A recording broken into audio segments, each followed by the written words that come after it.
of Congressional Democrats have now separately called for investigations of Gal Luft and his influence on Congressional Republicans, investigations by the House Armed Services Committee, by the House Foreign Affairs Committee, by the House Select Committee on China, and by the House Oversight Committee. Investigations into the obvious security breaches and the potential national security threat of relying on somebody who may be a spy for China. Ray Epps is suing Fox and Tucker Carlson for defamation and is using the same local lawyer Dominion Voting Systems used, and based on the filing, it looks like Ray Epps will wind up owning Tucker Carlson and maybe Fox as well. And Trump's stochastic terrorist who went to kill Obama after Trump doxed Obama will stay in jail until trial.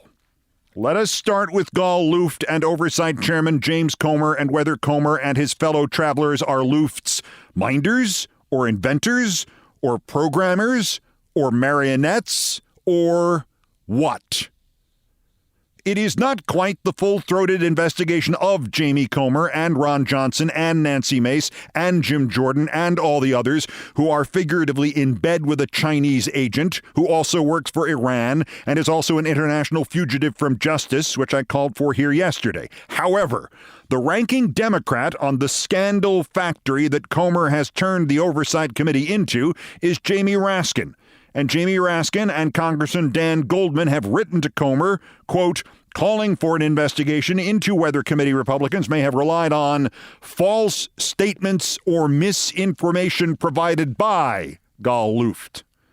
Just as importantly, Raskin and Goldman note that Comer and the Republicans have refused to share any documents from or about Gal Luft or any information provided by Gal Luft with Democrats on the same committee. Raskin and Goldman add, quote, given Chairman Comer's own public endorsements of Mr. Luft's information, there is no plausible basis for Republicans to withhold from committee Democrats any and all information, unquote, that Luft has provided, including, quote, any information that led committee Republicans to conclude that Luft is a, quote, very credible witness, despite being under indictment and a fugitive from justice, unquote. If the Raskin-Goldman demand for an investigation into Luft and his influence over Comer and the others is not sufficient evidence that Comer has crawled out onto the very end of the limb and then sawed it off behind him, Florida Congressman Jared Moskowitz has asked House Select Committee on China Chair Mike Gallagher to launch an investigation into Luft, who, as Moskowitz wrote Rogers, is now, quote, charged with arms trafficking, sanctions violations, and acting as an unregistered foreign agent for China. Moskowitz just barely touched the charge that Luft bribed a member of the transition team for the then President-elect Trump, widely reported to be the former CIA Director James Woolsey. Quote, despite this damning 8-count indictment, members of the majority on the Oversight Committee are still trying to obtain Mr. Luft's testimony to validate their conspiracy theories about the Biden family.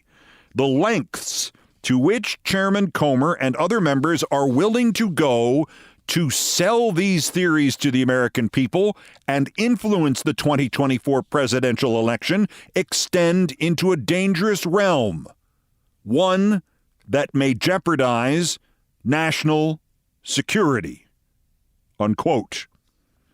And of course, Congressman Moskowitz is goddamned right. And what he says cannot be repeated too often. Gal Luft is credibly accused of acting as an unregistered agent, spy may not be too strong a term, for China. Key Republicans, including the chairman of the House Oversight Committee, are relying for information, whether the information is true, partially true, or utter contemptible fiction that has been provided by a Chinese agent.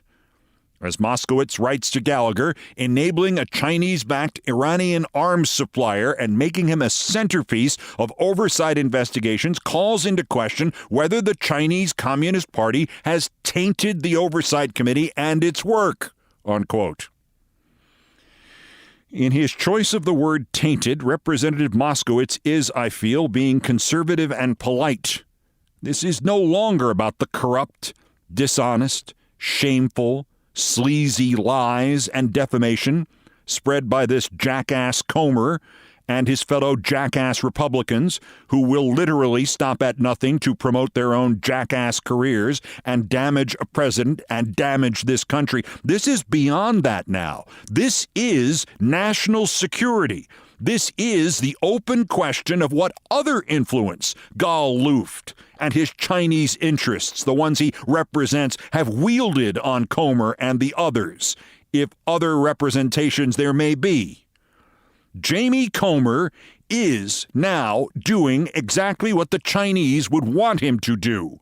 Ron Johnson is now doing exactly what the Chinese would want him to do. Nancy Mace is now doing exactly what the Chinese would want her to do. Jim Jordan is now doing exactly what the Chinese would want him to do. Jared Moskowitz is clearly as pissed off about this as you and I are. He has also asked Armed Services Committee Chair Rogers and Foreign Affairs Committee Chair McFaul to conduct congressional briefings about Gal Luft. Quoting again, on their own, Mr. Luft's interactions with Iran and on behalf of the People's Republic of China seriously threaten our national interests and those of our allies. However, he continues, this individual has been embraced and elevated by the chairman of the House Oversight Committee, which I believe increases the risk to our national security that Mr. Luft presents, as well as the integrity of the committee.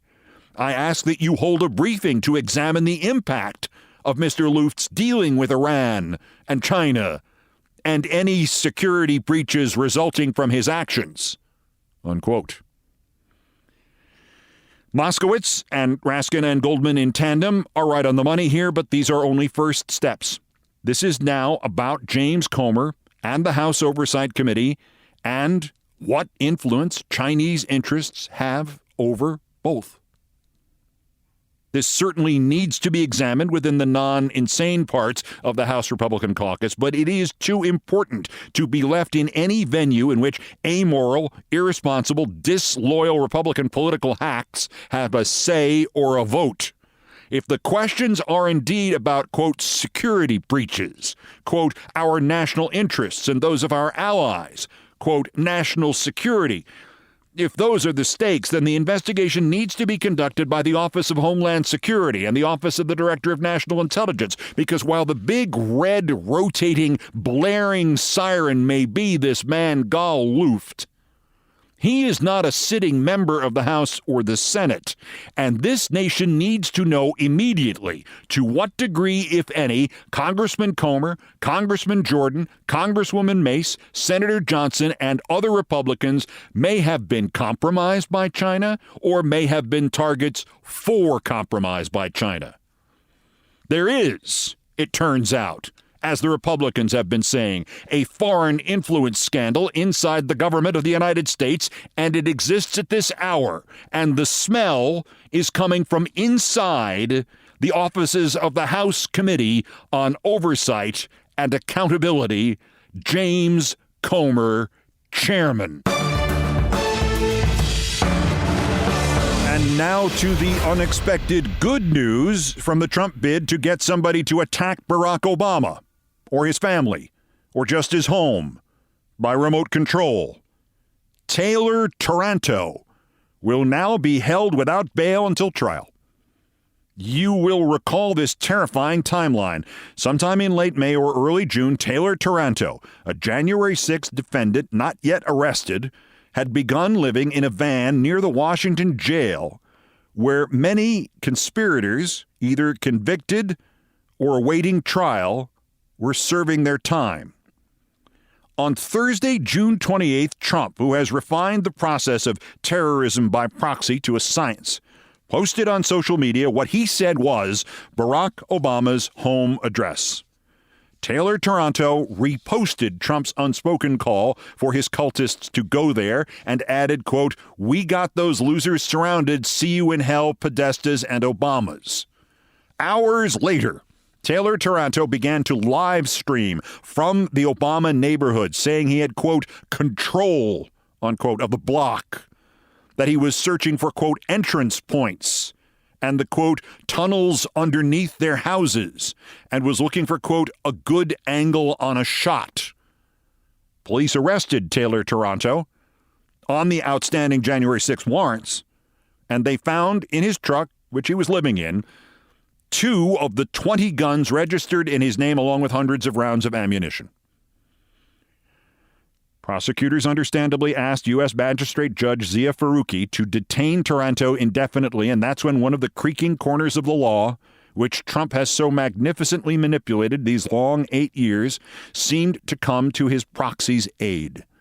Because Taranto had been arrested only on those January 6th charges, the only argument U.S. attorneys could make for detaining him without bail was this profoundly disturbed and clearly potentially violent man's relative likelihood as a flight risk.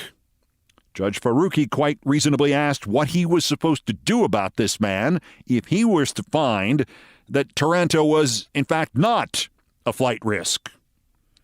Happily, Faruqi found a way out. He adjourned for nearly a week a hearing in which Taranto's public defender demanded his release on bond. And yesterday, Faruqi ordered the man held indefinitely. While prosecutors develop other charges against him, Faruqi said the, quote, temperature is way too high in our political discussions, unquote. He added that the consequences could be, quote, catastrophic if Taranto were released and was free to do the things that he thought in his warped mind that elected officials were telling him to do. Translation: Faruqi believes Taranto could still be a Trump stochastic terrorist and could still easily head to Obama's house or anywhere to do anything he thought would please Trump. It is Dracula and Renfield all over again. The judge said the nation had failed Taranto by not getting him the help he needed for his PTSD after service in Iraq, and that is true, and frankly, unfortunately right now, that is irrelevant to the national safety. But without naming names, the judge made it clear he thought others were morally responsible for this nightmare. Quote, where are the people telling you do things? He asked Taranto. Where are they? They're not here. Unquote. I'll take that question, Judge. The leader of them is in Florida. He is poisoning other minds as we speak, and also as we speak, he is trying to steal again the ultimate power of this nation. And as I reported to you 2 days ago, Ray Epps, hardly innocent but clearly a bystander, has indeed sued Fox News for defamation and false light characterization. And he has sued them in the same jurisdiction in Delaware, using the same local attorney Dominion used when Dominion won an $800 million settlement just before that trial was to begin. And his lawsuit is peppered with references to the lies Tucker Carlson told about him that the suit claims destroyed the lives of Epps and his wife and forced them to flee their home and go live in an RV in an undisclosed location. I have detailed the Epps case here before. The day Fox fired the vermin Tucker Carlson, Tucker Carlson was ready to do yet another segment, his 18th or 19th or 20th, on how Ray Epps, a staunch conservative, a true believer that the election had been stolen from Trump, had on the night of January 5th and early on the day of January 6th urged protesters, including the infamous moron Baked Alaska, to go to the U.S. Capitol on the 6th. But when they got there and violence erupted, Epps suddenly turned away. He never himself entered the Capitol. He tried to stop the violence he encountered. Unlike literally 1,000 others, Ray Epps was not arrested. Not yet, anyway. Carlson and others on Fox, Laura Ingraham did it at least once, concluded, fabricated, that there was only one possible explanation for this behavior that they could not understand, that Epps must be a provocateur, that he was planted by the FBI. Yeah, the FBI. He was planted by the FBI to foment an insurrection to make Trump look bad. In the diseased, vengeful, racist mind of Tucker Carlson, two simple facts never broke through the clutter. The FBI was under Donald Trump's control at the time, And since there was no evidence, none, of anybody but Trump fomenting the coup attempt that was on his behalf, a logical person, not filled with insane rage like Tucker Carlson, would have recognized that Epps had simply believed he was heading to a peaceful protest and was appalled by the destruction and the violence and recoiled like a responsible human being, the kind of person Tucker Carlson deplores and mocks on an hourly basis. The Epps lawsuit is hardly a slam dunk, but it is filled with things Carlson or his guests said that will be nearly impossible for Fox to defend. Just 6 months ago, Carlson again emphasized that Epps had not yet been charged. Quote, "Why is that? Well, let's just stop lying. At this point, it's pretty obvious why that is."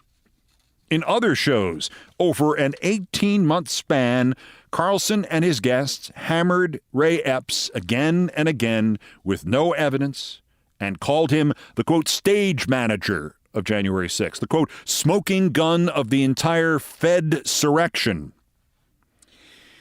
And then there is one paragraph that is the most problematic for Fox and for Carlson, and one wonders how or if Epps will amend his lawsuit if Carlson picks this up on his Twitter program, which I believe is called The Law of Diminishing Returns. During the last gasp of Tucker Carlson on Fox, his big reveal of the unseen video from January 6th that was personally handed to him by the speaker weasel of the House, Kevin McCarthy, the reveal that turned out to be so underwhelming, so boring, so meaningless that Carlson only showed a few minutes of it, and some of that 2 and 3 times per clip. In that last gasp, Tucker Carlson and Fox News figuratively hanged themselves in terms of this lawsuit. On March 11th, 2023, Tucker Carlson showed video that showed pretty much nothing. But then he said that this video proved the January 6th coup attempt was a false flag. Quoting the fired host that night, March 11, "A lot of this was clearly influenced by federal agents or informants." It was, okay? But I did not want to suggest someone was a federal agent or informant unless I knew for a fact, because you could really get someone in trouble, right? If you're like, this was the guy, and like, we don't know. I do know it's very clear something very strange is going on with Ray Epps. We've named him repeatedly. We've invited him on the show repeatedly. I mean, don't lie to my face. The Ray Epps thing isn't organic. Sorry. Unquote. Amid Carlson's paranoia and his condescension and his Trumpian technique of dancing right up to a legally actionable slander and then never actually finishing the sentence, there is one larger issue in that quotation I just read that Fox will either have to bet hundreds and hundreds of millions of dollars that no jury will notice, or it will have to pay those same hundreds and hundreds of millions of dollars to Ray Epps. And the larger issue is this. It is a question. Tucker Carlson said just 100 words in that quote there. Twice in those 100 words, he said, federal agent. Twice in those 100 words, he said, informant. Twice in those 100 words, he said, Ray Epps. Once he said, I knew for a fact. Once he said, the Ray Epps thing isn't organic. Once he said, don't lie to my face. So here is the question. If Tucker Carlson was not trying to tell his audience on March 11th of this year that Ray Epps was a federal agent and an informant who influenced the events of January 6th, what the hell else could Tucker Carlson have possibly been trying to say?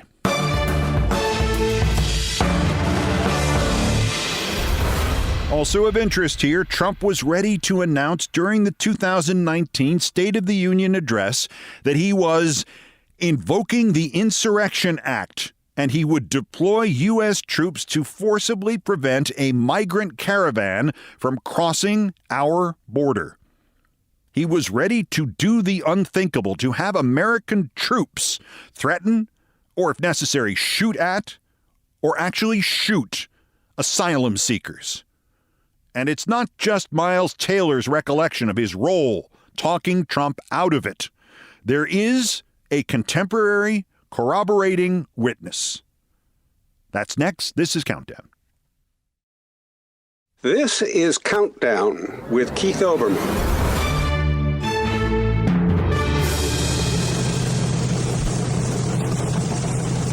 Postscripts to the news, some headlines, some updates, some snark, some predictions. Dateline Washington, days before the 2019 State of the Union address.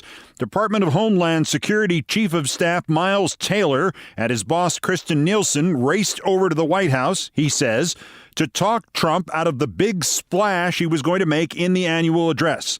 Trump had decided he wanted to answer the latest Fox News race hype outrage, another migrant caravan headed towards the U.S. border. So Trump was just going to invoke the Insurrection Act and authorize U.S. troops to stand on U.S. soil, presumably with weapons drawn, and maybe even ready to be fired at the asylum seekers as they approach the border. Quote, Donald Trump was a few sentences away from making it happen. I was there. Taylor writes it in his new book, Blowback. We know Trump was ready to declare an insurrection during the Black Lives Matter protests of 2020, and he was looking for an excuse to do it again later that year or early in 2021 in order to unconstitutionally remain in office. And his former defense secretary, Jim Mattis, knew the threats were real throughout the administration. Quoting him, I swore an oath to support and defend the Constitution. Never did I dream that troops taking the same oath would be ordered under any circumstance to violate the constitutional rights of their fellow citizens. This is a good time to mention that Miles Taylor is starting, today, in fact, a new podcast here in iHeart Politics land, The Whistleblowers. Miles Taylor will be scaring the crap out of you retroactively. The new series is devoted to the stories of high-ranking officials who sounded the alarm about corruption during the Trump administration, people who were there because they believed in policy or in the Republican Party, and they were suddenly faced with the choice, risking everything they had previously worked for to tell the truth about the risk to democracy that Trump posed and still poses. The Whistleblowers with Miles Taylor, episode 1 dropping today on iHeart or wherever you podcast. And Dateline London. It has now been revealed that the unidentified BBC presenter, who had been suspended after tabloid claims that he paid about £35,000 to a young man for semi-naked photographs, turned out to be no less a figure than the country's leading newscaster, Hugh Edwards of BBC News at 10. He was the anchor for the death of Queen Elizabeth, for the coronation, the elections, the Olympics, the monthly live coverage of the monthly new British Prime Minister. The scandal has consumed British media for a week, even though, A, even the tabloid never printed Edwards' name. B, the young man in the case was of legal age and he insisted there was nothing illegal and his parents had overreacted.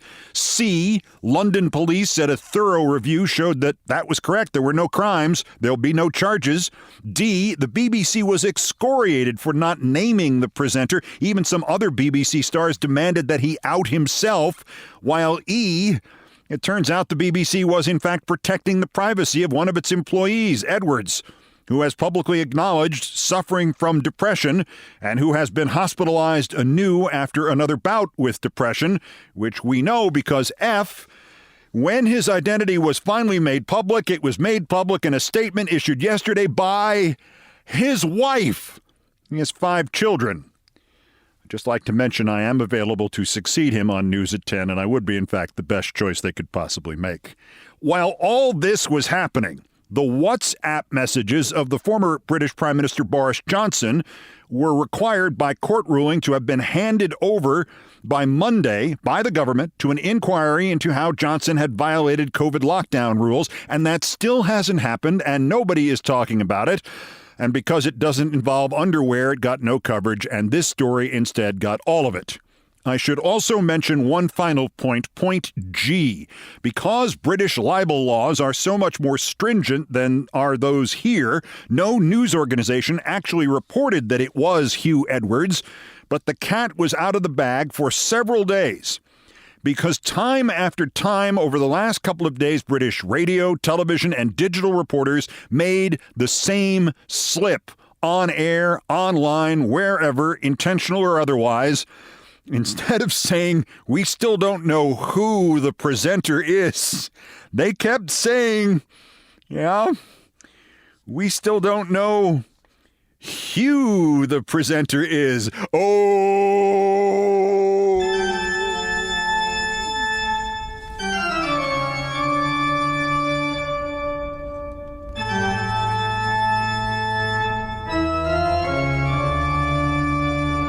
Totally accidental, no doubt. Still ahead on Countdown, it's happened again. Somebody else has told me a story about a day in 1980 at the Lake Placid Olympics where I was up a mountain without an audio cassette, and I asked a colleague from a rival wire service if I could borrow his spare audio cassette so I could do my interviews and not get fired, and the guy went, no. It's an unbelievable story. It gets more unbelievable every time I think about it. Next, in Things I Promise Not to Tell. But first, time for the daily roundup of the miscreants, morons, and Dunning-Kruger effect specimens who constitute today's worst persons in the world. The bronze, pollster Patrick Ruffini. After the June inflation numbers hit yesterday, 3%, slowest pace in more than 2 years, Ruffini helpfully tweeted, "Reminder, prices are still significantly above January 2021 levels." Gosh, thanks, Pat. Everybody forgot. I'd also like to note this. Reminder, prices are still significantly above January 27th, 1959 levels. That was the day I was born. And I'm not taking the rap for that inflation. No siree, Bob. Patrick. The runner-up, Clarence Thomas, the only Supreme Court justice with a for sale sign growing out of his ass. Well, not the only one, but you know what I mean. The Guardian reporting that a bunch of lawyers who've had business before the Supreme Court, including one of them that was in the case that just ended affirmative action in college admissions, have sent Venmo payments to Thomas's top aide, former top aide now, Rejon Vashist. Guardian says this seems to be connected to Thomas's 2019 Christmas party. How much fun would that be? But the darn thing is, 7 of the payments are from lawyers who were previously legal clerks for Clarence Thomas, and 3 of them argued cases before Thomas, and a 4th was in the Trump administration. And honestly, this sounds like it could be innocent, but good God, Clarence Thomas just doesn't care if it sounds innocent or not, does he? By the way, you want to know the name of another former Thomas Supreme Court clerk? Laura Ingraham. No, I'm not kidding. But the winner, Barry Bonds. Barry Bonds has finally begun the attempt to rehabilitate himself. He wants to get into the Baseball Hall of Fame. He told a podcast, quote, "People have to understand something is that the fact is that I was vindicated. I went to court. I was in federal court and I won my case 100%. Where's the vindication of me in my own sport? That's what bothers me. Major League Baseball already punished me. Why is the Hall of Fame punishing me? It doesn't make sense. It makes zero sense that you're being double punished for something that you've already been punished for." Here's what Bonds has to understand. He is, other than the game fixers, the greatest cheat in the history of the sport. By the way, the game fixers from the 1919 World Series, they were all acquitted in court themselves. The Hall of Fame election is not a court of law.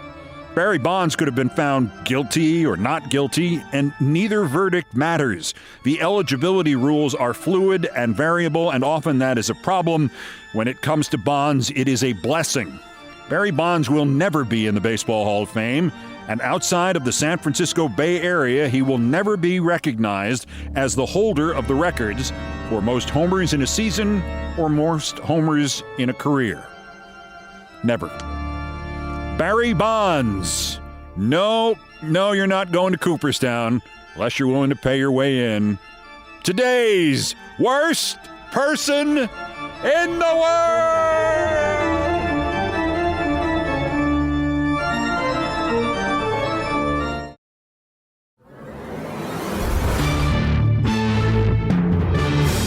Alarm goes off.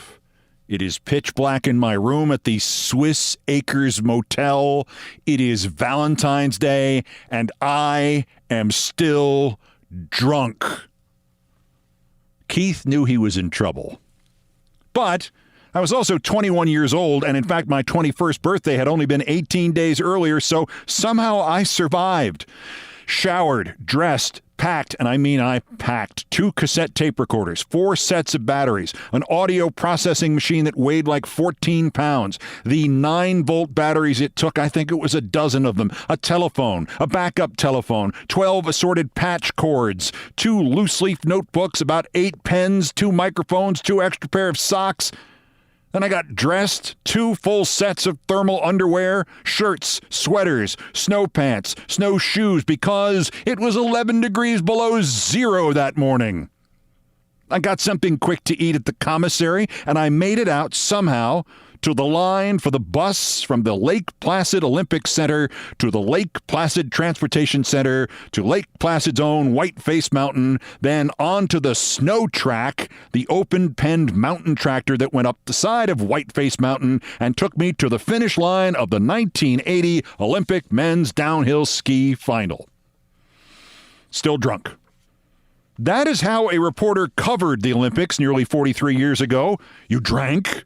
You woke up, you went, you stood near the finish line, and when the skiers completed their runs, you hiked or wobbled over to them, and you took out your microphone or your pen and you interviewed them like 2 minutes after they had finished hurtling towards you down the hill. You could see almost nothing of the race from there. There were no TV monitors. Basically, your only clue was the sound of the crowd that would give you about 30 seconds worth of warning that the skier was coming over the near horizon, and you should be prepared to flee just in case he or she wiped out. Also, you were on top of a mountain at the dead point of winter, and whereas it might have been a balmy 11 degrees below zero in the comfort of the Swiss Acres Motel, with the wind chill at the base of the mountain, it was 48 below zero. And there had already been 4 inches of new snow since the sun came up. Which is where the still drunk part came in handy. My bosses at my first job, the 1,000-station radio network called United Press International Audio, had decided the night before to teach me how to drink while on assignment. My bosses were the bureau manager for that part of UPI, the late Stan Sabick, who had hired me, and Sam Rosen, the sports director of the network, who not only somehow survived being my first boss, but today, just 43 years later, is still working as the television voice of the New York Rangers hockey team and is in the Hockey Hall of Fame. So I guess my reputation as a tough employee is wildly overrated, or at least Sam thinks so. Sam and Stan kept me drinking at the motel until 2 a.m., knowing full well that I had to get on the 6 a.m. bus to go cover the men's downhill because it was the two of them who had assigned me to go cover the men's downhill. And bluntly, I was surprisingly pleased with myself that freezing morning because I had indeed learned how to drink while on assignment. I had somehow found the phone jack for the UPI phone buried under all the new snow, which of course was buried under all the old snow, attached the phone to it, gotten a dial tone, called the office, checked the alligator clips with which I would feed the tape, and all was well. Until I went to put a cassette tape into the cassette recorder. I didn't have one. Fat lot of good 2 cassette tape machines gonna do you without a cassette to stick in one of them. I looked forlornly around the base of Whiteface Mountain. 1,200 feet above sea level as we were, there was a surprisingly nice chalet and a decent restaurant, but there were no Radio Shacks or other electronics stores. There was, however, one other radio guy, Jack Briggs, from the Associated Press Radio Network, the nominal arch-rival to our own UPI Audio. I knew Jack a little. He was a nice guy. I went and explained my plight, making sure to blame my bosses for my predicament. "Oh, man," he said, his breath turning into first steam and then ice cubes. "I'm so sorry, but I can't give you a cassette. I'm sorry, you're UPI and I'm AP." Oh, how I laughed. That was a great line to say to a rookie reporter still drunk, thanks to the initiation rituals of his own bosses, the possessor of 1 great buzz but 0 audio cassettes. Jack Briggs could tell I thought he was kidding. That's when he said, I'm not kidding. Look, if my boss Shelby Whitfield ever found out, he'd fire me. I suddenly wasn't drunk anymore. Not at all. My boss will fire me. Briggs was adamant. I can't run the risk of Shelby finding out. I have to confess, I shouted, "How in the hell is he going to find out, Jack?" I think subconsciously I was hoping to create an avalanche, which would have been a better solution than the one I was faced with. I said to him, "There's you, and there's me, and we're on top of a goddamn mountain, and Shelby Whitfield, your boss, is in Washington, D.C., and he's a drunk, and he's probably more drunk than I am, and he'd probably thank you for helping me to drink more." Briggs would not budge. I told him I would pay him. I told him I would give him the cassette back after I fed my boss the interviews over the phone so there'd be no evidence and he wouldn't even have to do any interviews. No good. "I'm sorry, and I know you're going to tell this story about me for a while." As he walked away from me, I shouted after him, "Forever!" Turned out there was no Radio Shack and no camaraderie, but there was a West Coast newspaper reporter atop the mountain who heard some of this conversation. I guess I yelled a little loudly at Mr. Briggs. Some guy standing next to a St. Bernard told me to quiet down. He mentioned something else about the avalanches, or maybe I dreamed that part. I don't know. Anyway, the West Coast newspaper guy said he had a micro cassette machine and he would loan it to me and I could give it back to him at the media center that day or the next one. But I had to do him a favor because there was this really cute reporter in our UPI bureau and he really wanted to be introduced to her. And I said, "I can promise you nothing but a handshake." And he understood. And that's how I did not get fired. But of course, a story like this has punchlines. And this one has two of them. The first is 2 years and a couple of months later, Shelby Whitfield asked me to lunch. He had left the Associated Press to run the sports department at the ABC radio network back when that was not only a thing, but a big thing. We went to a terrific New York City Chinese restaurant near ABC called Shun Li.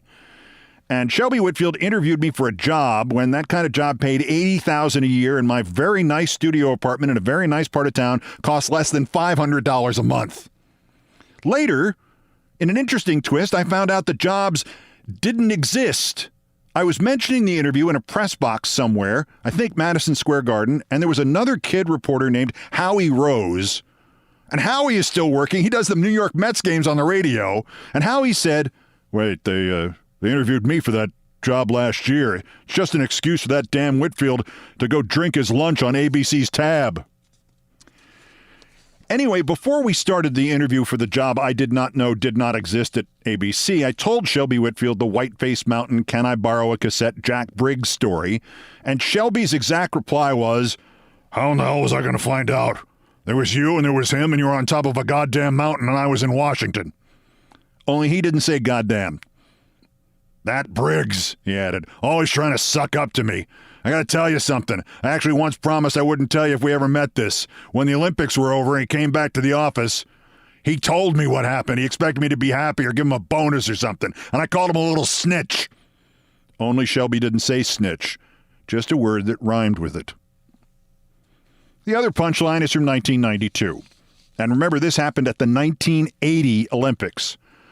I go to work at ESPN and come in a little early to launch their radio network, a story I've told here before. And there, I find a friend of mine since my radio days who I have not seen in a year or so, and he says, "Hey, last month I was at an NBA game in Washington, and I ran into Jack Briggs. He heard you were going to ESPN. He asked me if you were still telling that story about the time you got stuck on Whiteface Mountain without a cassette, and he was the only other reporter there, and he wouldn't give you a spare, and I told him you were." And I smiled and I replied, "I hope you remembered to use the word forever."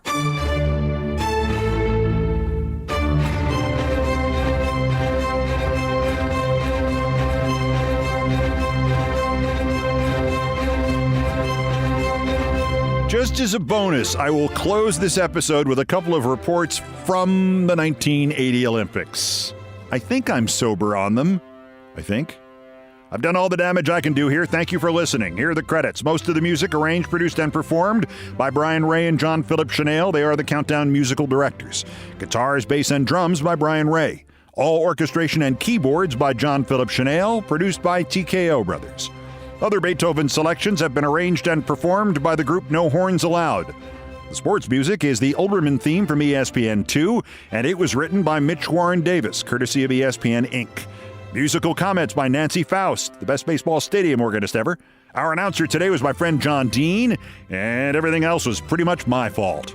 Don't forget, Countdown now also available on YouTube. Subscribe there as well. Give yourself multiple options. So that's Countdown for this, the 919th day since Donald Trump's first attempted coup against the democratically elected government of the United States. Arrest him again while we still can. The next scheduled countdown is tomorrow, bulletins as the news warrants. Till then, I'm Keith Olbermann. Good morning, good afternoon, good night, and good luck.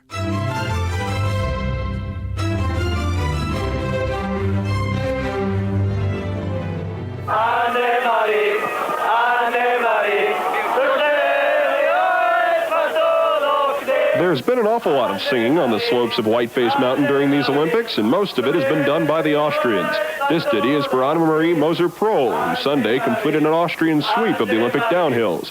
The downhill is the skiing event as far as the Austrians are concerned, and they were so confident of success that the Olympic team had reserved an area house for a celebration center.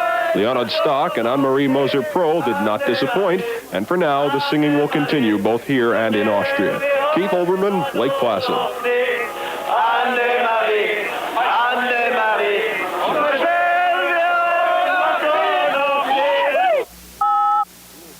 Let's talk luge. Luge is a real fun sport here in the Winter Olympics. It doesn't get an awful lot of publicity, and between the Olympiads, you tend to forget about it.